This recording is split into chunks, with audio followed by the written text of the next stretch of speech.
Hawaii has a healthy business in health food. Mark Fergusson is one of the owners and the CEO of Down to Earth Foods, one of the bigger players in the local health food industry. How many locations have you got now?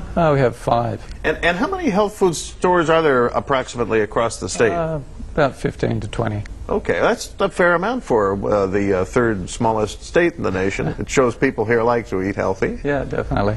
How long has the company been around? It's our 30th anniversary year this year. And what kind of, we're talking about millions of dollars a year in annual revenue approximately? Yeah. Okay. Yeah. I know it's privately held, so I don't get more specific than that. We are in an interesting time right now because there are a lot of different ways to get healthy food. An increasing amount of it is sold at mainstream supermarkets. Right.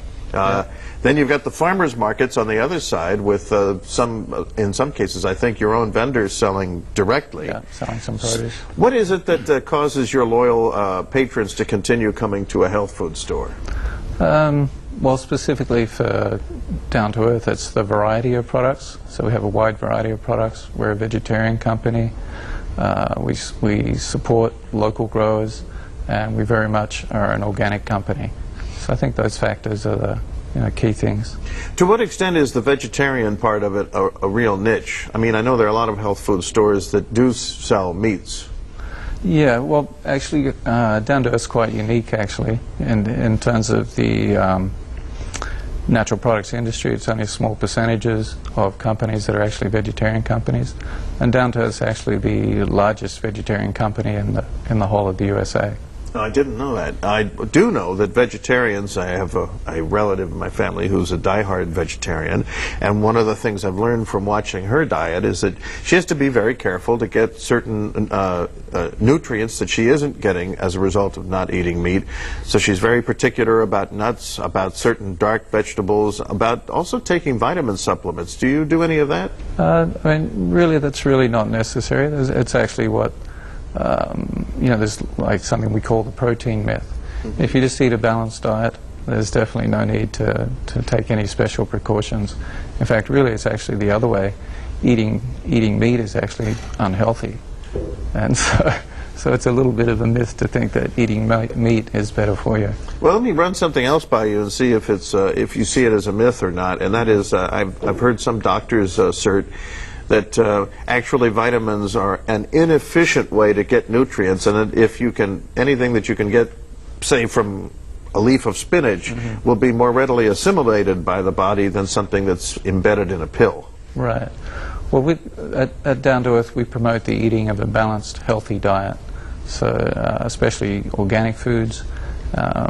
Really, that's the Down to Earth lifestyle that we promote is healthy eating, healthy living, lots of exercise, fresh air, clean water, that kind of a lifestyle. Do you find that your customers come to you partly for the products, yes, but also partly because they agree with you about the philosophy? Yeah, well, generally speaking, like someone who shops in a natural food store is much more passionate about doing that. Like, you won't find a Safeway customer or a Foodland customer or someone being, oh, I'm very passionate about shopping at Safeway.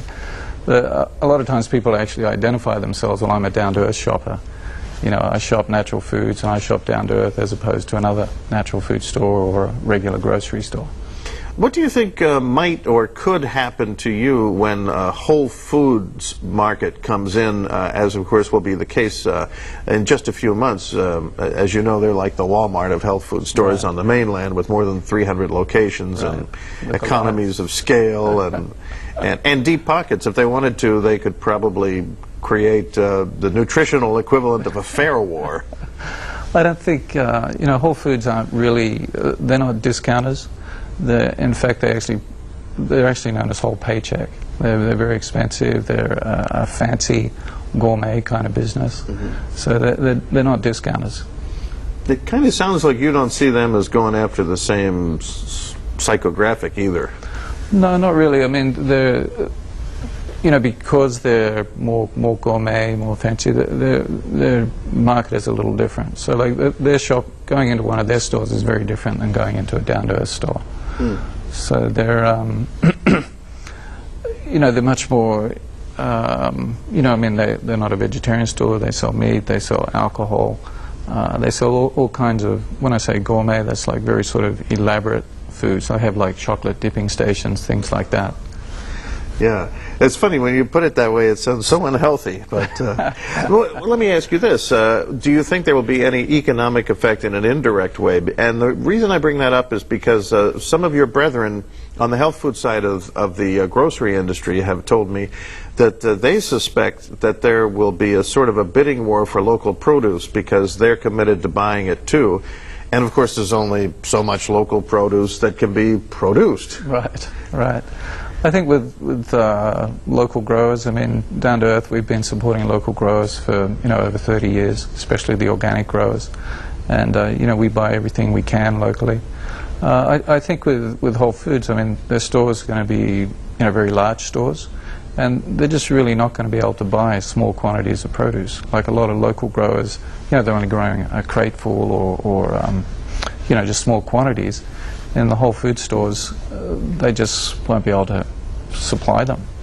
Okay. Let me go out with one last question about your own products that you offer. If somebody who's not a vegetarian, but who understands vegetarians are particular about the quality of the foods they eat, decide to walk into your store, what might they find that even though they're meat eaters and they're not buying into the philosophy, they might still benefit from adding to their diet? Right. Well, I think I just...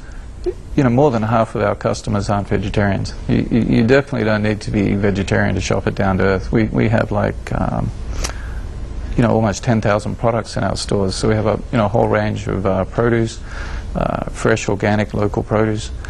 We have, excellent delis. And so in the delis, you wouldn't even really realize that you're not buying meat. There's tofu and there's meat alternatives.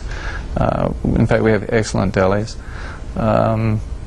Grocery items, in terms of the industry, the natural products industry is not really a very big meat supporting kind of industry. So, we're probably excluding from our product mix less than 10% of items that the industry sells. Interesting. I hope we've whetted the interest of some new people to come in and check it out. Thanks for coming on, Mark. Okay, thank you. Mark Fergusson from Down to Earth Foods. It's everybody's business.